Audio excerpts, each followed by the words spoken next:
where we do chiropractic, exercise therapy, and medical massage to help people lose some weight. And today I'm here with my good friend James Neal. He is the owner of Rainbow International in Northern Cook in Lake County. And today we're going to be talking about some deep cleaning. But James has been in the cleaning business for almost your whole life, James? Pretty much my whole life. Whole life. Uh, it's a family run business. So how long have you and your family been taking care of Rainbow? This is going to be our 39th year in business in August. That's awesome. That's Yeah. awesome. And you keep expanding. You've expanded your team a couple different times, which is amazing, both before this and hopefully we can keep it going after. But can you kind of walk us through what is the deep cleaning that you guys are going to be doing and how it's a little different than some of the other cleaning companies that might be out there? Sure, sure. So our focus right now is, and I think with everybody, is on a heightened awareness as far as their hygiene and their cleaning and their health, right, and the cleanliness of their home or business. So what we're offering is is to come into your home or business, and we're going to do a pre-clean and then apply an EPA registered disinfectant. Now, the reason that we're going about this way is because, my experience is that if you're going to clean, you need to clean surfaces first before you apply any style of disinfectant, right? So, our goal is to come in and to give that fresh slate of cleanliness. Um, the process between that is cleaning high touch points, surfaces. Pretty much, I'm looking at uh, about 7 feet in height and down of everything getting wiped down with a detergent based cleaner, and then applied with an EPA registered disinfectant applied afterwards with a lot of dwell time, and then take it from there. It's a great way to get your home and business clean and healthy again, and just get good peace of mind. So that'd be a good question too. How long would they have to be out of their home while you're applying the solution? You don't necessarily have to leave. I mean, given the state of the economy right now, I think where are you going to go? There's nowhere for anybody to go. But if it's a nice day, I say take a walk. But other than that, I mean, you could be in the home. Our product is not it's not a poison. This is a very safe product. Um, one thing I want to just talk about real quick is the how professionals choose their products. Okay, not every product is a one shot, one kill. Okay, and a lot of folk, and not only is that the way a lot of different disinfectants have different kill ratios. I'm probably using that word wrong, but I think that's about right. what they kill. Okay, um, the product we use it's a chlorine dioxide based product that off gases into salt water. I mean, it's to the point where, like, if you have organic orange or apple, I could spray that and it still has its organic uh, whatever they call it. Compounds. There you go. Yes, it still fits the organic protocol. So it's important to understand how to use your product. There's a lot of companies out here that are capitalizing on the fear that a lot of that folks like you and I and people coming into our businesses have, and they're coming out here and they're going to put something in a fogging machine or a ULV fogger and fog it. Well, I'll tell you what. I've been in this industry a long time, and a majority of our disinfectants can't be fogged. They should not be fogged. So I warn people out there that, if they're going to go and jump the gun and just, you know, settle for, these people are going to come in and spray something, it's really not much different than throwing money out the window because you got to clean first. And that's a good question too. So normally, when you're doing your cleanings, you focus on carpet cleaning. But in this case, even if they have a completely wood floor, you'd be able to help them, or a laminate floor, tile floor, whatever the other flooring structures are. You'd be able to come in and do the walls and the high touch areas and all that kind of stuff. Yep, absolutely, absolutely. Now I have two different processes. The deep cleaning portion is kind of a byproduct of what is currently happening right now. So when we come in to do this deep cleaning, this isn't going to be our traditional like carpet cleaning and things like that. We can still certainly do that. Um, that's obviously always going to be in our wheelhouse. But our deep cleaning kind of promotion for the coming months is going to be wiping down walls, surfaces, HEPA vacuuming, things like that.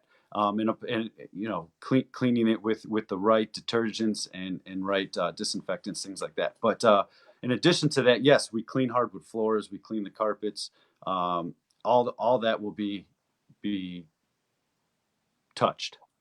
Perfect. And some things that people I don't think about when they think about carpet cleaning companies is that you guys do some amazing things for mattresses and rugs and large area rugs.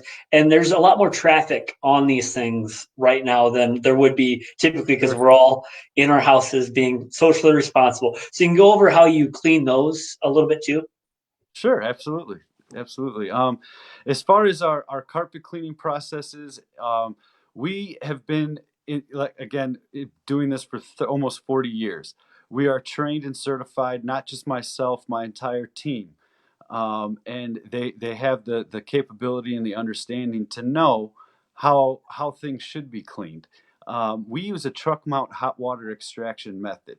And what that means is that I pull up in your driveway with water, with my machine, I don't need to use your power. I use nothing. I have everything I need with me. We run two hoses into the home, and we clean using about 250-degree hot water. Now, why that's so important is anytime you increase heat over 180 degrees, anytime you increase that heat 5 degrees, you double your cleaning capability.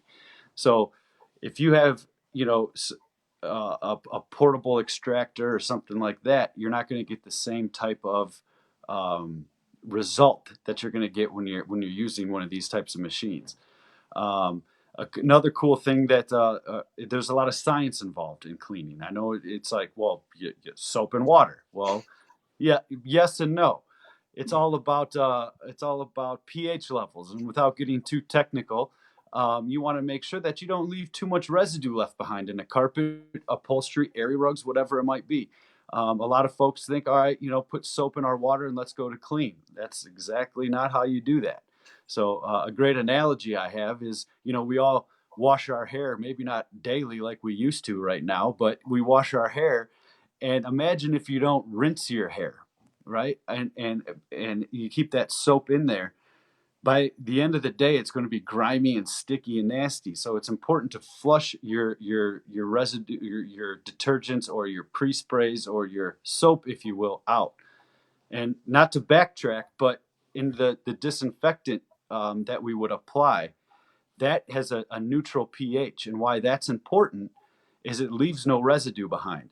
So after we pre-clean and we spray this product, it after the allotted dwell time, it leaves the surface clean and not sticky or anything like that, because same reason, why would you want to clean your whole building or house and then have everything stick to it again like a magnet? Yeah, yeah, I've been finding that with like the disinfectant sprays. Like my tables seem to attract the air dust almost more than it did before, which is Right. really sad. It is. It gives you a false sense of hope. You're like, oh, I got a nice clean home, and you're like, you turn around, you're like, man, kind of like, I don't know if you've ever used like Armor All in your car, right? Like It when looks you good had for your, a day. yeah, you shine it up, you're like, yeah, my car is nice, and the next day you're like, what happened? You know? Uh, Uh, So then, as we transition to other things that people might be finding in their home, or going through this, what could be a flood season with all the water and water tables. So you guys do fire, mold, and water remediation as well. So if you end up with water in your basement, could you walk us through that process first, and then we'll kind of get to the other ones on maybe how you're a little different, how your process is a little different yeah. than some of the big companies out there? Sure, sure. Well, first and foremost, we're here for the people, right? I work for you. I'm a preferred vendor for a lot of different insurance companies, um, but I work for you. I work for the client, the person that calls me, um, and we take a very personal approach to everything, especially in this time. Everybody's got more stress than they all need, so We understand that, and we're here to help. So we come out. We're a 24/7 emergency business when it comes to the restoration side. So we'll come out any hour of the day, doesn't matter. Um, and we have a variety of different moisture detection tools to help track where water damage may migrate to, things that maybe your eye can't see that these particular meters or tools can locate. Um, we have great processes when it comes to mitigating. Depending on the category of loss, are we able to salvage carpet and drywall and things like that, or does these things need to be discarded or removed? That's that'll be made very clear to the homeowner, property owner, whoever it may be.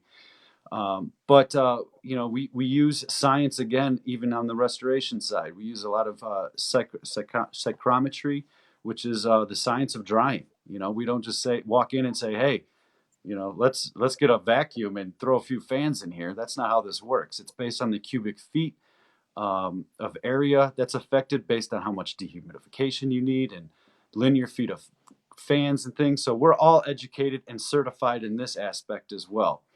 Um, but yeah, I mean, getting into this season now, it's important to keep an eye on your sump pumps, or even those ejector pumps if you have them in the basement. A lot of times, there's another hole in the basement that will pump out if there's a bathroom, or if your sewer's overhead. The ejector pump pumps it out, but they don't get used too frequently, usually in basements. But now, when everybody's home, everything's getting used more, and sometimes these pumps aren't working, so they're catching some water damage in the basement, or usually in utility rooms and things like that. But since you're all home, it's a good idea too, with the kind of, it is still damp out, so check cracks and foundations and things like that. It's important to, while you're home, is check to make sure your home is solid. And on that note too, like I think something that makes you guys totally different than a lot of the other companies know that are out there is that you use independent sources when you are, if something does have to be torn out, you don't necessarily put it all back in. And then on the mold side, you have an independent tester, correct? Yeah, yeah. Mold is a there's a lot of gray areas, but it really shouldn't be. It's not rocket science when it comes to it. But the way my company does mold work is that we do a lot of work for realtors, home inspectors, with mold in attics. It's a very common thing when a home's selling. But if you're doing something more interior of the home, a lot of times you want to get a third party involved, somebody that's going to do a pre and post test, to show that there's mold in the home, and when we're done, to show that it's at a acceptable level. Now, the reason it's important to have a third party is because I, as being in business almost 40 years, I mean, I don't want to toot my own horn, but we're pretty awesome, right? But I'm not. I mean, You got to once in a while, right? I'm not Got gonna, to. we're not gonna be the type to come in and take a test and then tell you what it costs to remediate from a test, and then give ourselves a clean bill of health at the end. That doesn't make sense. I would rather have, it's a conflict of interest in my book. So therefore, we work with other contractors, or I can refer out some contractors to come out and take some testing that way. That way, it's an unbiased opinion. I think that's the way to go. Just because if I was in the customer's shoes, that's what I would do. So. Yeah, which is pretty great. And then once you get to the fire side, which hopefully we can avoid that in all of this tragedy right now. But if there is a fire, you have a space to take everything out of the home and then clean it properly. So can you walk people through that process a little bit too? Because I think it separates you from your competition pretty drastically. Well, thank you. Yeah, well, that's a different, kind of a whole different animal. But we call that's the contents division of our restoration. And think of contents of you guys, in your home. If you flip it over, anything that falls is considered a content. Okay, so your personal belongings and things like that. So we will come in and inventory these items after a loss, and value if it's worth to clean these items or to replace the items based on the severity of the peril there. But I have a climate controlled warehouse that we bring all the inventoried contents back to. They're then unpackaged, cleaned, uh, deodorized, dried if needed. Sometimes they go off for refinishing, like nice wood pieces or antiques, things like that that got pretty damaged. And then we'll store them till the home is rebuilt. I do want to touch on this. One thing that really makes me completely different than a lot of other restoration companies is I focus on emergency service. I don't focus on building. And why that's huge is because, again, I feel it's a conflict of interest in my thought, is because when we come in, we're trying to clean and salvage as much as we can. I don't come in with the intention of removing and replacing and rebuilding your home. I want to get it back to normal as fast as we can with the least amount of inconvenience. I do pair up with great general contractors, handymen, painters, things like that I refer out, that I trust very very well, and we've been doing business with them for years. Um, so that's how what one of the things that make me different is that we focus on what we focus on. Like, this is our bread and butter. This is what we do. This is what we were trained and go to school for. It's awesome. So the last thing I don't think as many people know about you is that you go so far above and beyond for your team. It's pretty amazing that the heights you go to educate them on everything from balancing a checkbook to Yeah. 401ks to health insurance to all these things we've talked about over the years. But in these unusual times, how are you protecting your team and yourself from and your clients from cross contamination and exposure, all things everybody really cares about right now? Yeah, yeah. Well, first and foremost, my team is the most important thing to me. Without them, there's not a rainbow. And if I could, I want to give a kudos to my service team and all my ladies that are answering the phones and still continuously to serve our clients with with great passion and ethic. So I thank them for that.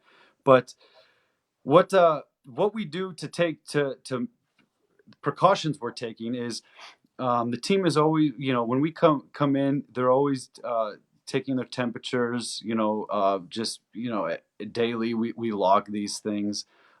We come in, with masks and gloves, not just for our protection, but for your protection. I, we come in with booties, shoe covers, things like that. If it's necessary, we have full tie-back suits. We have what you need, to make people feel safe and to make us feel safe. Um, I try not to. We want to be available. We are available for emergencies. I have had some clients that I've coached over the phone because they're elderly and they didn't want anybody in the home. So we did a FaceTime call, and thankfully they're handy enough to where I was able to help them mitigate themselves. So, you know, there's things we do like that. But again, it's the team. It's the team that makes it happen. And you know, um, they're just all great people. I mean, the amount of work ethic, the passion that they have behind what they do, the empathy. Um, it's we care. We care. We're about helping the community, and and it shows, and that you'll get. I mean, I'm not kidding you if I tell you, you call us at 2 in the morning, you're gonna get guys that show up with smiles on their faces to help you. So that's what we're about more than anything. We have a code of values that we read through our team meetings, and we always end it with our code. We live our code of values by having fun in the process, and we have a lot of fun with what we do. Well, I do appreciate your time. Let's go over how people get a hold of you. So, what is your website, James? So my website. Well, first I'll give you my phone number. Best number to reach me is area code 847-599-0300. And to visit our website, it's rainbowil like Illinois.com. You can like us on Facebook for tips and updates by searching Rainbow International of Northern Cook and Lake County. I'm not going to lie, I wanted to read this so I didn't mess anything up and forget it. I mean, gotta be thorough, right? This is the most important part. But yeah, you guys can feel free to reach out, message us on Facebook, whatever, with any type of questions that you have. I do just want to give Dr. Brian and Libertyville Wellness Group a big thank you. I think these are great things that you're doing for people in this time. And hats off to you and your business, because you guys are amazing as well. Well, so that'll be it for today, folks. Again, join me next week as I get my butt kicked by a couple of different personal trainers every day, Monday through Saturday. Now I will have a different one each day to walk us through about a 30-minute workout. So come dressed, come ready to go. So that way you don't have to watch me. You can do it as we go through. It'll be a little less embarrassing that way. So have a great weekend, and I will see you all next week. Thank you.